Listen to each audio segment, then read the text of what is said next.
Leamos en Latina. Llega gracias a la 30ª Feria Internacional del Libro de Lima. Ahora en el Centro de Exposición del Jockey. Del 22 de julio al 6 de agosto. Visítanos y completa tu colección.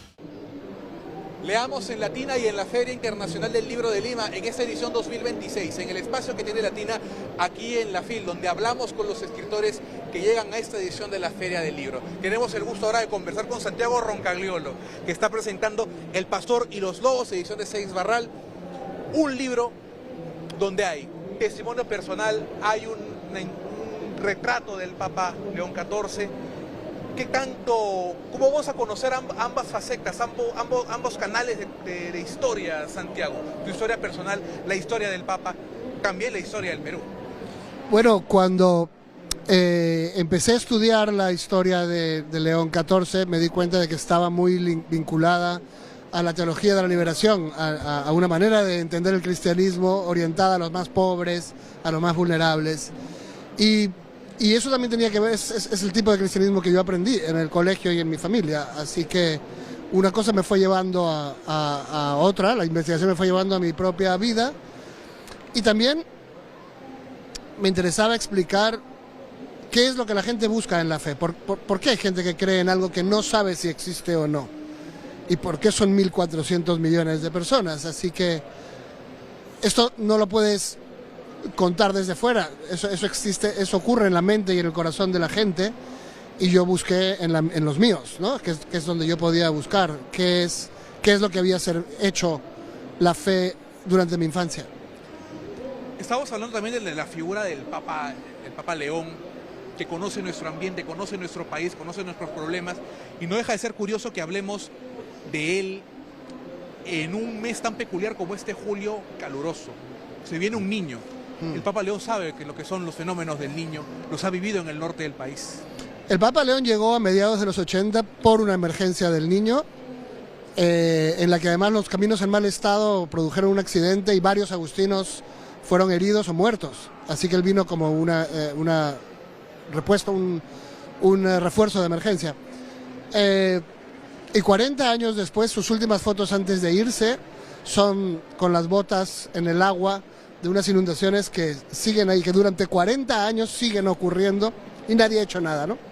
Algo que me interesó mucho de esta planteamiento de la iglesia, de los misioneros que conocí, es que no están pensando tanto en con quién te puedes acostar o cómo decir la oración sin faltas de ortografía. Están pensando en sacar a gente de la pobreza, están pensando en ayudar a la gente que ha perdido sus casas, están pensando en sacar mujeres de la trata, están pensando en todas las cosas que el Estado no está pensando, y eso hace que sean mucho más importantes para mucha gente pobre que el Estado mismo. Desde luego. Ahora, siendo en un país con tantas carencias, donde hay un Estado ausente, la Iglesia termina reemplazando a ese Estado en muchos sectores, en muchas zonas. La máxima autoridad termina siendo el párroco, termina siendo el padre de la iglesia del barrio, frente a alcaldes que probablemente no tienen ningún tipo de cobertura, no tienen los recursos incluso para trabajar. Son sacerdotes como con los que trabajó el Papa León durante su gestión en el norte, no tanto como obispo Chiclayo al final, pero cuando ha estado al mando de tantas parroquias, ¿no? De tantas comunidades. Y laicos, también había muchos laicos. La teología de la liberación también promueve mucho la participación de los laicos. En el libro hay muchos personajes monstruosos, muchos sacerdotes que usan la fe para destruir la vida de niños, para abusar, para robar, pero también está la mejor gente que he visto en mi vida, la gente que dedica su vida por entero a servir a otras personas. Los misioneros que conozco y que narro en el libro son personas que te conmueven mucho por su capacidad de ayudar, por su entrega para ayudar, y esto creo que es una de las cosas más interesantes de la historia, cómo la Iglesia puede agrupar lo mejor y lo peor de los seres humanos. Como toda institución humana probablemente, ¿no? En el que está lo bueno y lo malo, es un yin y yang que está en todos lados. Santiago, ¿qué te inspira la personalidad del Papa León? ¿Esperas una reforma de la Iglesia? ¿Esperas un cambio radical? ¿O esperas un cambio lento, progresivo? Lo que me decían sobre todo la gente de la curia, los cardenales, obispos con los que conversé, es que esperan una consolidación de Francisco.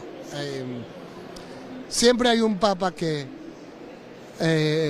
lo pone todo patas arriba, y después viene un papa que afina muchos detalles, contiene muchas partes y se concentra en una parte del legado, ¿no? Pablo VI fue el continuador de Juan XXIII, Benedicto XVI el de Juan Pablo II y León XIV es el de Francisco. Es un papa que tiene los valores de Francisco, pero a la vez es un papa llamado a cerrar la guerra dentro de la Iglesia entre dos maneras de entender a Dios, una guerra que estuvo a punto de llevar a la Iglesia a un cisma, y parte de las misiones que le encomendaron en el cónclave fue que la Iglesia no se divida. Ya veremos si eso es posible. Desde luego, tuvimos la oportunidad de conversar en Latina hace unos días. Ya estás también en la campaña de difusión, de promoción del Pastor y los Lobos. ¿Cómo vas sintiendo la reacción del público, de tus lectores frente al libro? Bueno, la gente tiene mucha curiosidad por saber quién es este hombre, porque es un hombre muy discreto, que ha hablado, porque no es como Francisco, que no paraba de hablar y de soltar titulares, ¿no? Ese es un hombre más discreto, más difícil de entender, y entonces a la gente le interesa mucho el retrato de él. A la gente necesita una mirada moral sobre el mundo. Vivimos en un momento de la historia en que los políticos en muchos países dicen cosas completamente brutales y se enorgullecen de invadir, de bombardear, de atacar, de aprisionar a gente, y yo siento que hay una gran demanda por una guía moral, por alguien que hable de las cosas, de la dignidad humana, de la solidaridad, de la justicia. Una voz sensata en medio de tanto desorden, probablemente. Santiago, yendo también a tu rol ya de escritor, de lector también, dos preguntas en un ambiente como es el de una feria de libro. Empezar preguntándote, ¿qué es lo último que has leído?